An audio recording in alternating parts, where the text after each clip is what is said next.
Total Expert is a technology company that caters specifically to the financial services industry. And at a high level, the core of our technology is designed to help banks, lenders, modern financial services firms build really high quality long-term relationships with customers. What does that mean? It really means understanding the consumer, using data to ultimately understand not just at a transactional level, but really going deep to understand holistically all of the financial needs and wants of a consumer so they can give higher quality advice throughout the entire financial journey, a consumer's entire financial journey. Can I ask how you figure that out? Is it AI or what is it? Well, we do use AI, certainly, and it's an evolution. And ultimately, we partner with some amazing firms, some of the largest banks, independent mortgage companies, and credit unions in the country. And through that partnership, we evolve our technology to solve some of the needs they have in the business. And which type of clients do you mainly work with? You mentioned some, but yeah, we work with credit unions, banks, independent mortgage banks, and insurance firms. So like your big guys that have been reporting this week? Yes, a few of those. I won't mention any names, but we have multiple banks in the top 5. And then we have, if you think of the top couple of hundred lenders in the country, we work with a large percentage of those. So what are you hearing are the biggest concerns then from the customers in terms of the data that you have? Yeah, so I think as a general rule, financial services industry, particularly lending, is going through this shift to where they really understand it is about long-term relationships with consumers. And in order to earn the right to have those long-term relationships, you really have to be able to deliver value to those customers in a way that treats them as a unique individual human that has certain financial goals. And it should be about not just doing a transaction, but ultimately about financial fitness and really holistically helping them achieve their goals over time, such as homeownership as an example. So did the collapse of 3 regionals impact that? And is that what you're kind of addressing, or was that going on prior to that? So I think that some of that is, there's some macro things that were happening there, certainly that caused those. And, we of course, are in the mix all the time. And I think there's a lot of caution with the regional banks right now and understanding that. But ultimately, we saw a brief amount of dislocation where consumers were concerned. And then ultimately, we don't see much of that at this point. We ultimately see the banks, lenders, credit unions, organizations we work with, independent mortgage banks as well, really leaning in to help their customers kind of navigate probably the most unstable financial time we've had in 15 years. Is any of the advice that you're giving hitting on increasing savings accounts yields? Because we were just talking about people flying from the traditional banks, some of them I imagine you work with, to those high yield savings accounts. So there is some of that strategy, and ultimately it really goes back to understanding at a consumer level, I need to look at not just what I want to sell this customer, but I need to look at their entire financial picture and what's important to them, right? Yeah. So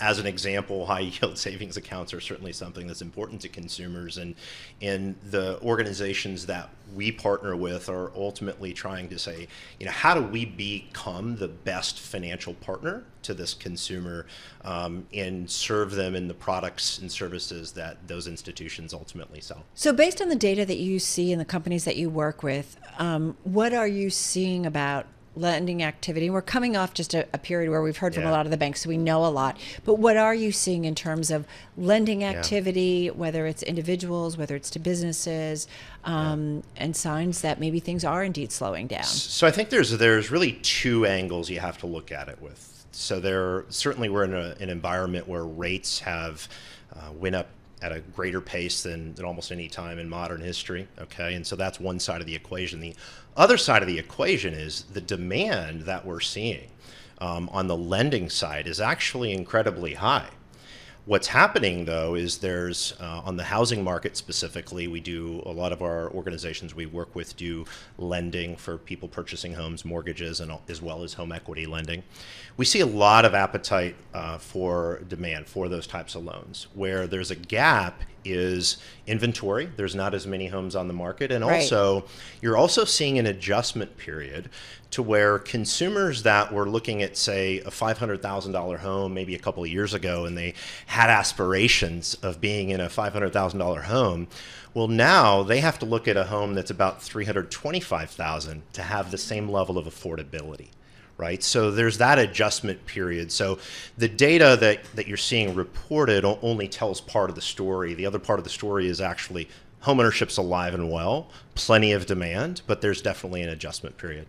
Can you explain that to me? Because I feel like the homeowning story is getting very confusing. Like every day there's a new data point that tells me a different story. There is, and that's part of what we feel the industry, the organization, the financial services industry really needs to lean in to educating consumers on what's fact and what's ultimately just volatility in the market, right? And so if you think about, if you look at the last 10 years as an example, okay? Homeowners achieved a 40 times higher increase in net worth than renters did, right?